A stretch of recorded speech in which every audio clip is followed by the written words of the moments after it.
Regardez, Danny Boone. Sur les vacances. Il faut aider le Nord-Pas-de-Calais, s'il vous plaît. Je vous en supplie, aidez ma région.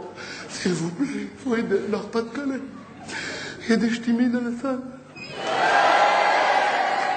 On place les moins chers, évidemment. Ah non, il y en a devant. Il y en a devant des ch'timis, au premier rang. Oh, des invitations. Faut aider le Nord-Pas-de-Calais, je vous en supplie, aidez notre région. S'il vous plaît, l'été prochain, partez en vacances dans le Nord-Pas-de-Calais. C'est génial, vous verrez, juillet, août, il n'y a personne. Même nous, on s'en va. Mais c'est extraordinaire, les vacances dans le Nord-Pas-de-Calais.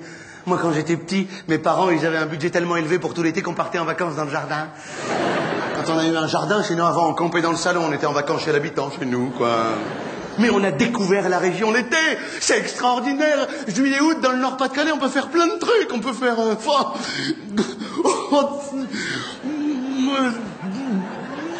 du bus.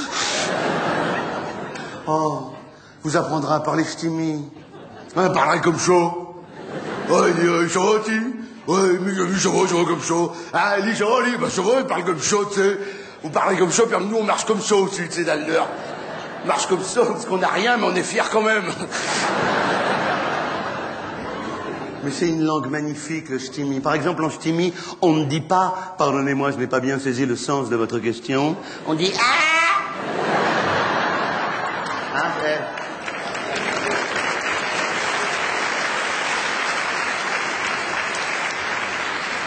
Sur le plan grammatical, c'est déjà les vacances, non? On vous appellera Bilout. Tout le monde s'appelle Bilout dans le Nord-Pas-de-Calais, c'est le surnom à tout le monde. Hein, que c'est convivial, tout le monde se connaît, tu fais, oh, ça va Bilout? Ouais, toi Bilout, ça va? Ouais. Et Bilout, comment tu vas? Bah, c'est vrai, c'est mieux que Bilout, tant mieux pour Bilout et Bilout. C'est convivial, Bilout, c'est du vieux ch'timi, ça veut dire, ça veut rien dire.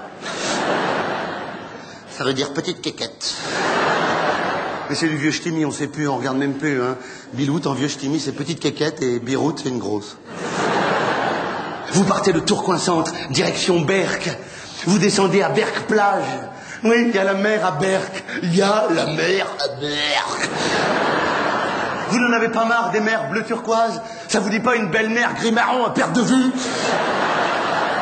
Ah, gris-marron, mer du Nord, gris-marron. Notre mer, c'est la couleur naturelle, c'est Dieu, il l'a fait comme ça, hein.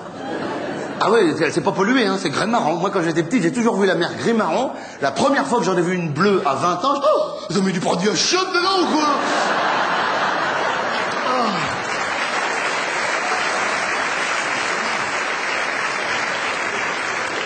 Ah non, non, je veux pas me baigner, il y a du canard WC, ouais. Je veux pas partir avec la chasse d'eau. Mais oui, faut aller là-bas, vous allez être bien accueillis, tu sais. Ah, ça me manque de touristes. Je veux dire, une des villes où il y a le plus de touristes, c'est Paris, c'est ici. Ben, c'est sûr, c'est une belle ville, hein, il y a des beaux monuments et tout. Mais le problème, c'est qu'il y a des Parisiens devant les monuments, c'est que ça. Ben, ça gâche le monument qui est derrière, hein, moi je dis. Mais ouais, pourquoi ils font la gueule dans une belle ville comme ça? Bah, vous savez quoi, les monuments, faut les mettre dans le Nord-Pas-de-Calais, allez hop, allez. Ils seraient bien accueillis pour les visiter, en plus, ils seront lavés toute l'année. Mais oui, pourquoi ils font la gueule à Paris dans une belle ville? C'est que ça. Hein? Tu dis, dans la rue, tu dis bonjour à un Parisien, tu fais bonjour. Ah oui, c'est plus ce que ça veut dire, il le dit jamais.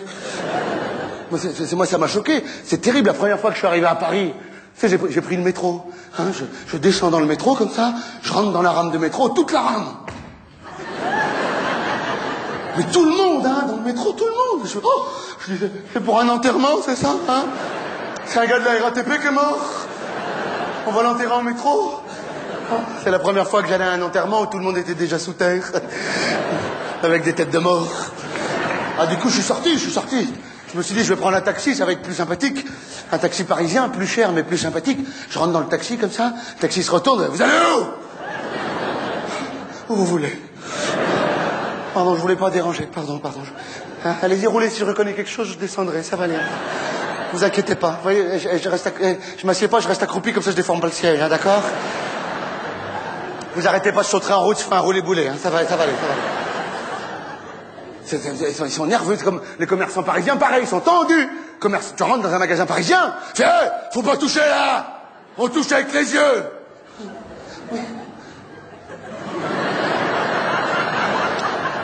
C'est pas facile. Moi, en 10 ans de vie à Paris, j'ai jamais vu un commerçant parisien sourire, jamais. On n'est même pas sûr que ça ait des dents. Oh là, vraiment, je suis sûr, on va tous se retrouver cet été sur la plage de Berck, en pull vert et en moufle. Mais c'est vrai, il y a une chaleur humaine incroyable dans le Nord-Pas-de-Calais. D'ailleurs, il y a un proverbe ch'timi qui est vrai, et qui dit, quand il y a un étranger qui vient vivre un peu dans le Nord-Pas-de-Calais, il pleure 2 fois. Quand il arrive, et quand il repart.